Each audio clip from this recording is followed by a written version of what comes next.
शिवी दिली म्हणून केला खून, ओझर येथील खुनाचा उलगडा. ओझर पोलिसांच्या गोपनीय विभागाची उत्कृष्ट कामगिरी. 36 तासातच मुख्य संशयिताला ताब्यात घेण्यात यश. भूषण पवार असे अटक केलेल्या आरोपीचे नाव.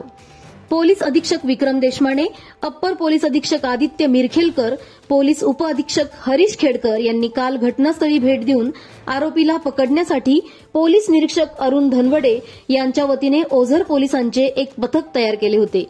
ओझर पोलीस स्टेशनचे गोपनीयचे दीपक गुंजाळ, जितेंद्र बागुल, विश्वनाथ धारबळे, राजेंद्र डंबाळे यांच्या पथकाने 36 तासातच मुख्य आरोपीला ताब्यात घेतले आहे.